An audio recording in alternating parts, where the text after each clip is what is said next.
Maka penting buat Anda semua para pebisnis yang mau bisnis bareng keluarga, termasuk bareng pasangan, hati-hati. Anda couple-planner ceritanya nih. Nah, couple-planner dia akan nyopo. Couple-planner adalah ketika si wanita sukses, cowoknya numpang. Kan, ayo. Karena mereka yang sekarang kondisinya udah sukses, secara yang cowoknya sukses dan ceweknya nempel, gak disebut couple-planner.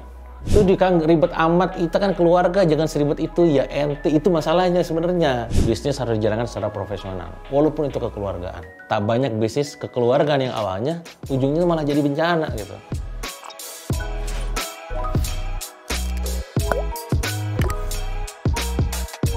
Anda mau bangun bisnis bareng keluarga Anda, atau mungkin dengan pasangan Anda, atau mungkin dengan kerabat Anda, nah ini pastikan nih ya, poin-poin ini penting banget untuk Anda perhatikan. Karena kalau enggak, tengah jalan bisnis berantakan. Banyak saya melihat pengusaha yang mereka tuh akhirnya mungkin dinamakan dengan entah itu couple-planner, family planner, berbisnis bareng pasangan atau dengan keluarga intinya, tapi berujung nggak enak di ujung hari gitu ya, di kemudian hari gitu ya. Saya ketemu kawan, sahabat yang dulunya pasangan suami istri, mesra banget. Tengah jalan saya baru tahu ternyata dia pisah, dia cerai dan sekarang bingung.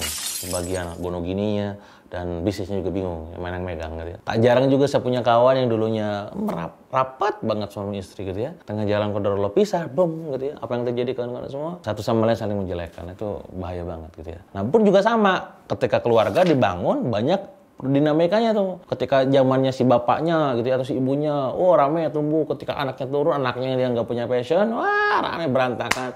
Biar panggillah kita, Kang bantu dong kita nih konsultan. Aduh, rusak. Nah maka ini poin penting buat Anda semua nih para keluarga ataupun pebisnis yang mau bisnis sama keluarga. Kang boleh gak sih sama keluarga? Boleh, silakan aja. Ya, bagus juga. Beberapa orang-orang hebat juga menggunakan keluarga sebagai profesional di perusahaannya. Tapi dengan catatan tadi profesional. Ya, maka ada 7 poin penting yang ingin saya catat dan juga ingin saya bagikan kepada Anda semua untuk Anda perhatikan. Apa saja itu? Nomor 1. Satu adalah akad, kawan-kawan. Akad ini tentang bagaimana Anda ketika berbisnis itu walaupun dengan keluarga, akadnya gimana? Banyak jenis akad gitu ya. Apakah transaksi jual beli, apakah bagi hasil, gitu ya. Apakah tolong menolong, ta'awun, atau apa ini gak jelas. Ada kalanya orang bilang ke kita, bro pokoknya tenang, mbak, mas, kang, pamanku, ya, istriku gitu ya, atau apapun lah gitu ya. Tenang, nanti aku akan kasih kamu bantuan pinjaman modal. Ayo lo bingung ya. Oke.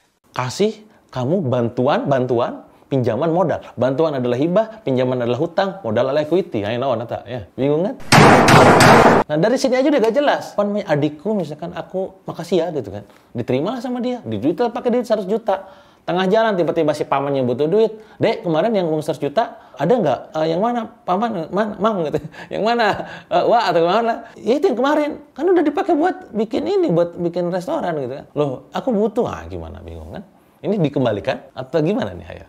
Nah ini semuanya berawal dari ketidakjelasan akad. Maka penting buat Anda semua para pebisnis yang mau bisnis bareng keluarga, termasuk bareng pasangan, hati-hati. Anda couple-planner ceritanya nih. Nah couple-planner dia akan nyopo. Ya kita ini kan nikah aja ada akadnya kan. Sama juga syirkah juga ada akadnya. Harus jelas juga siapa yang megang apa gitu. Posisinya dia sebagai apa. Pemegang keputusan ada di siapa. Hati-hati juga nih. Saya juga sebenarnya rada gak setuju dengan istilah couple-planner sebenarnya. Kalau dimaknai dengan sebutan rada ekstrim bisa ngomong ya. Couple-planner adalah ketika si wanita sukses, cowoknya numpang. Kan, ayo. Karena mereka yang sekarang kondisinya udah sukses, secara yang cowoknya sukses dan ceweknya nempel, gak disebut couple-planner. Cek aja sok siapa.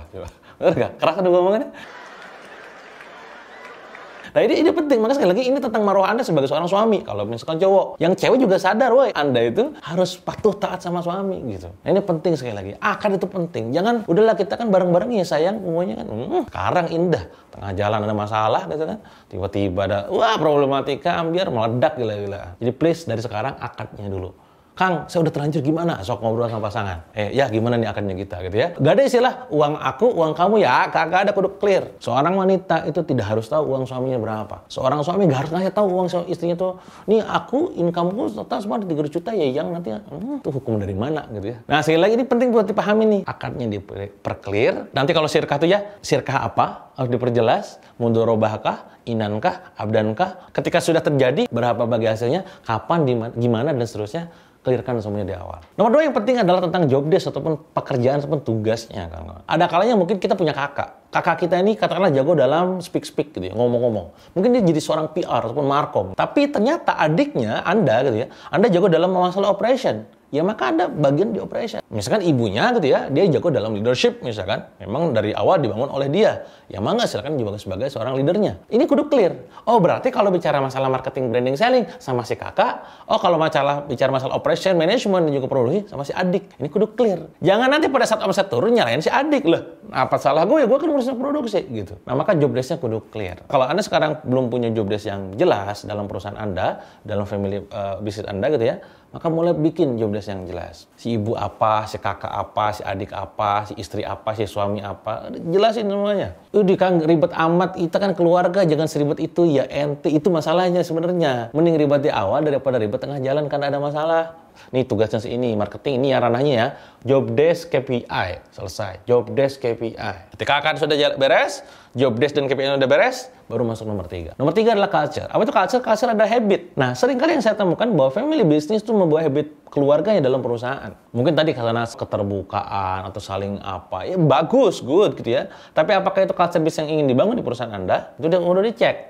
Karena ingat, namanya bisnis, nanti kan tim Anda tuh ada orang lain. Karyawan Anda, staf Anda kan orang lain. Mana value ataupun culture dalam sebuah keluarga Anda yang ingin Anda tuangkan, yang ingin Anda install dalam perusahaan, itu silakan install. Jadi kalau culture itu adalah value plus behavior, jadi culture. Maka sekarang saya nanya ke Anda, value Anda apa dalam perusahaan yang Anda tarik dari keluarga? Install, jalan behavior. Oh maka setiap pagi absen doa dulu misalnya. Nanti harus harus saling terbuka ya, tolong doa dulu apa. Silakan, tapi harus diinstal. Jangan cuma sekedar kata-kata doang. Kenapa? Karena apa? Karena tadi Anda kan pasti punya cita-cita bisnisnya makin besar tuh. 10 karyawan, 20 karyawan, 100 karyawan. Kalau karyawan cuma 5 biji doang ya gak usah kasih kata-kata tertulis ataupun culture bentuknya gitu kan. Tapi kalau udah banyak itu kan harus didokumentasikan semuanya. Maka culture-nya kudu clear. Contoh culture-nya apa? Growing together, belajar, saling terbuka, transparansi, komunikasi, dan seterusnya. Ya silakan. Jadi culture menjadi poin penting untuk Anda bahas pada saat Anda menjalankan sebuah family business agar tengah jalan tidak jadi masalah. Nomor 4 adalah rules, aturan. Ini mungkin perlu Anda bikin terutama ya tadi khusus untuk buat Anda yang family business gitu ya. Bikin aturan do and done-nya. Apa yang boleh dilakukan di perusahaan, apa yang boleh dilakukan di rumah. Ada kalanya saya sering temukan pasangan suami istri di perusahaan dia debat sengit gitu ya. Keputusan tentang buka cabang ataupun keputusan bikin produk baru. Itu di rumah ke bawah. Nah, maka bikin rules. Segala hal tentang perusahaan tidak ada dalam meja makan di rumah. Di rumah ya murni nanya anak, gimana kita hidup, apa segala macam, kedepannya mau kayak apa, planning kita traveling kemana gitu ya. Jangan pas makan, ya tadi tuh kamu sih gara-gara kamu tuh kenapa? Wah, ke bawah-bawah. Berarti dannya tidak dilakukan, dannya dilanggar gitu ya. Maka bikin rules minimal do and done. Di rumah ngapain, di kantor ngapain. Apa yang boleh dibawa ke rumah, apa yang tidak boleh dibawa ke rumah. 5, report, laporan. Ini penting, banyak orang pengusaha, terutama mereka yang keluarga, itu menganggap bahwa tenang, karena kita saling percaya, udahlah percaya sama si kakak ini, sama si adik ini, sama si mbak ini, sama si mas ini gitu kan. Tapi tidak ada laporan. Maka penting buat kita sama halnya seperti perusahaan, pada umumnya, bikin sistem reporting. Mungkin itu sistem dilakukan dalam laporan semacam Excel ataupun spreadsheet gitu ya, yang bisa dibuka di grup khusus, yang bisa Anda cek setiap harinya, itu lakukan. Supaya tahu kerjanya dia apa aja. Maka tidak ada lagi nanti pada saat Anda bertanya, berapa omset kita mas saat ini mas? Ya alhamdulillah doain aja mbak. Doain. Gitu. Saya nanya berapa ya, bukan doain gitu. Ya, doain mah tiap hari juga doain pak gitu kan. Bisa dipahami ya. Maka reporting harus selalu ada. Capture, posting, isi reportnya gitu ya. Supaya satu sama lain bisa tahu. Oh ternyata ini kurang di bagian ini. Oh ternyata di bagian ini sudah baik. Nah tinggal evaluasi satu sama lain. 6. Monitoring. Nah, monitoring ini adalah dalam rangka untuk bisa dapetin feedback atau muhasabah dari divisi masing-masing gitu ya.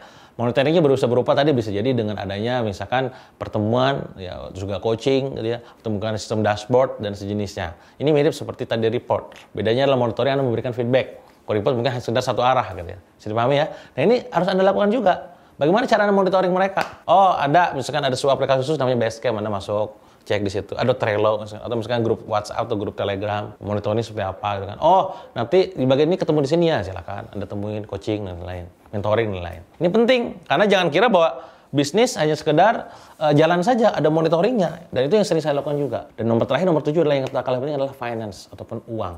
Nah, ini penting. Berapa dari sekian banyak penghasilan yang ingin Anda ambil sebagai bagi hasil dalam shareholder ataupun dividen gitu ya.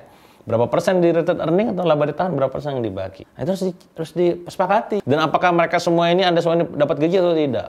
Kalau misalkan dapat gaji, gajinya berapa? Jangan mentang-mentang, ayahnya kan bisnis kita juga mbak, itu kan bisnis kita juga mak, misalkan. Udahlah yuk kita lagi butuh bangun rumah nih. Mulai ya. Saklak, Profit 100 juta, misalkan related earning 70%, yang dibagi 30, berarti 30 juta doang yang dibagi. Katakanlah yang jadi pemilik bisnisnya 4 orang, ya dibagi tuh berapa persen bagi hasil dari awal, tergantung akad dari awal gitu. Maka finance juga menjadi sangat poin penting untuk Anda pelajari dan juga pahami. Bisnis harus dijalankan secara profesional, walaupun itu kekeluargaan. Tak banyak bisnis kekeluargaan yang awalnya ujungnya malah jadi bencana gitu. Walaupun banyak juga yang bisnisnya itu berbasis kekeluargaan, tapi sekarang jadi membesar luar biasa. Maka poinnya adalah Anda perlu belajar lagi menurunkan ego, belajar lagi membuka interaksi dan komunikasi, dan belajar lagi menanamkan 7 poin dalam bisnis Anda sendiri. Jadi pahami? Semoga ini memberikan gambaran buat Anda semua. Kalau Anda ada ditanyakan, silahkan tanya di komen. Kalau Anda punya request untuk materi berikutnya, silahkan komen juga. Dan jangan lupa di subscribe dan di share.